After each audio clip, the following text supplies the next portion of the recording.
Okay, so we've got the saddle pad on Alice. She's a real trooper.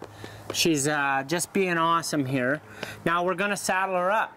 Now, even though she's quiet, I can, you know, act crazy around her. I can throw my saddle pad on her. I can do all this crazy stuff. I still recommend putting a halter on your horse when you saddle them. I don't like to see horses buck around and have the saddle slip underneath them because you couldn't have control of your horse. So I always recommend putting the halter on your horse. So what we're going to do is throw a halter on her, and then we're going to go ahead and saddle this mare up.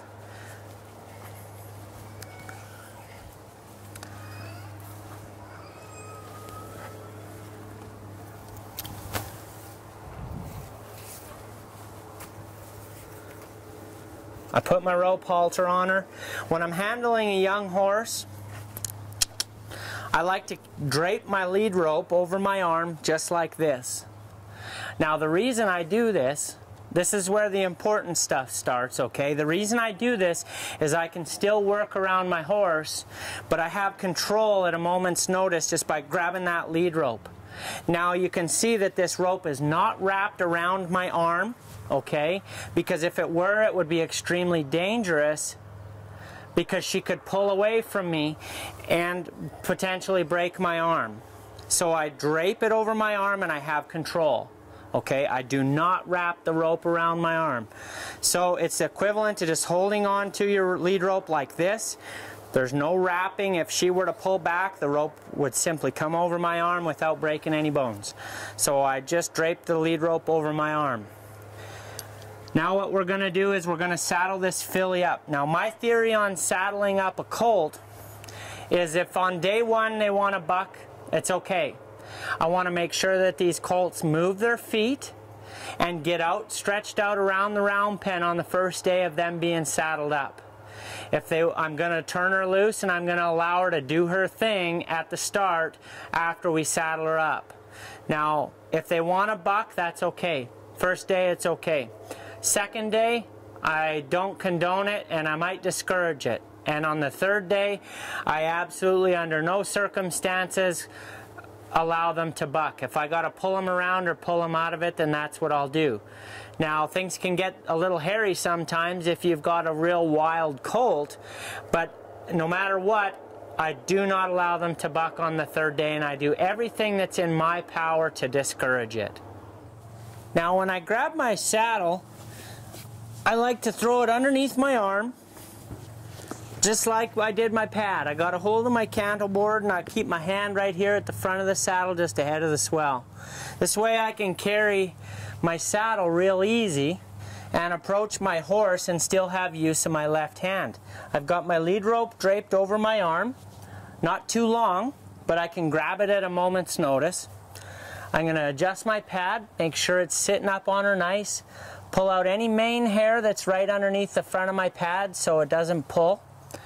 And Alice here's ready for the saddle. We're going to throw it on her, just like she's an old broke horse, but when we set it down, we're going to set it down nice. So what I'm going to do is I'm going to just turn my back about 3/4 away from her, just like I'm doing here, and I'm going to give a nice swoop swing so that the stirrups and the cinches all gently flow to the other side. I don't throw my cinches over my saddle unless I was real small and I couldn't get the saddle up there like I wanted to, but I just swoop that saddle up there and gently set it down on her back, all in one motion. Now I grab the horn and I pull the saddle pad and the saddle up and adjust that little spot where your blanket sits on their wither so there's no big pressure down on that wither. So I create a little pocket there. Okay? Now what we're going to do is just kind of shift this saddle around a little bit. Make sure she's quiet and calm. She is. Her ears are relaxed. She's paying attention to me, but she's not threatened by me. Now you want to watch when a horse goes around to the right to look at the saddle, because they can spook.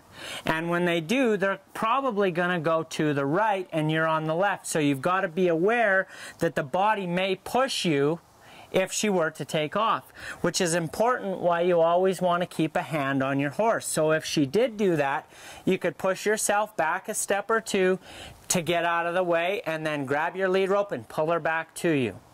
Okay? Or if you were saddling up without a halter, you could then push yourself away and work her around the round pen until she decided to be hooked onto you and let go to you again. Now we're just going to pat this saddle down a little bit, go around to the other side. Now when I'm on the other side, I would never really typically move my horse, but for the sake of the camera, I will. When I move to the other side, I want to greet her just the same on the neck and the shoulder. I'm going to make sure my pad's fitting appropriately, just an inch or two out the front, and that she's relaxed. I'm then going to lift the tab for my cinches and drop my cinches.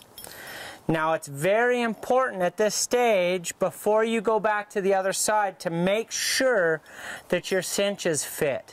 Okay, so what I like to do is make sure that the D-ring is fitting in the middle of their chest, and how I do that is with my left hand, keep my right hand on their neck, just gently push a cinch up underneath there and see if that D-ring is in the vicinity of the middle of her belly. Now it isn't, it's too long, so I'm going to adjust it. If your horse is still spooky and you're saddling them up to your hand in their girth, which Alice isn't, you may want to use your hand before you press the cinch up there to sack her out. Now we're going to take these cinches up a couple of holes.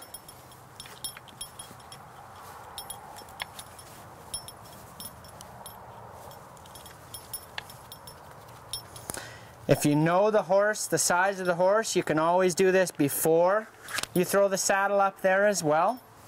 But there's no reason why your colt can't learn to stand here and wait for you. Alice is a great student. She's going to be a really nice filly. Okay, my cinches are set to be done up. Now I'm just going to come around to the left-hand side of her again. I'm going to turn her just a little bit so you can see. Again, if I was working with a horse normally without the camera in here, I would just let her stand where she was. I personally like to put my stirrup up over the horn so I've got a nice clean area to work here. So if something starts going wrong, I'm not fumbling around. When I grab my cinch, my front cinch, I'm going to grab it always with my left hand. It's about safety. The reason I grab it with my left hand is it keeps my head out of danger when I pull that cinch up. Now you can see when I grab it with my right hand where my head goes, and that could potentially cause me to get kicked in the head if she were to kick forward. Okay, so I always use my left hand. It's become a habit. I do it on my broke horses and I do it on my colts. Left hand keeps me safe. When I pull the cinch up, I want to make sure that she's not acting like she wants to buck from me just pressing that cinch on there lightly. Alice is real calm about it. It's not a big deal to her. If she wants to smell the saddle over there, that's fine. She's done it a few times now. It's all good. Now what we're going to do is we're just going to pick Alice's head up and we're going to run the latigo through the cinch D-ring. And we're going to do it 3 times. There's one. The reason we do it 3 times is if she were to take off bucking right now, I have my tail and I could pull it tight as she jumped away from me, and that would ensure that my saddle was going to stay on. Okay? Now, when we cinch a colt up, we don't bail the cinch into them. Okay? We simply gently pull up on the latigo and down on the tail of the latigo, and we just do it little bits at a time, and we're extremely aware of what all is going on with our horse. What their ears are doing, what their back is doing. Is she getting humpy? Is she getting nervous? Is it pressure that she can't handle? And just being aware of all these things. Now, again, I want to try and keep her head straight when I'm saddling her up so that she doesn't buck to the right and knock me out with her hip. I'm going to just keep pulling this cinch up until it's snug as it needs to be. Gently, just pulling this latigo up until I get a hole that I feel will hold my saddle on securely if she does try to buck. I then gently put my latigo in the keeper. Now her ears have changed. She feels there is definitely something secured to her back and her belly. Now I'm going to reach underneath, grab the back cinch with my left hand. I don't do the back cinch up tight on the first saddling. I just have it there to keep my saddle on and a little more secure. Just not real tight, but loose enough that I can keep my saddle on, or tight enough that I can keep my saddle on, but loose enough that it's not really pressing up on her belly.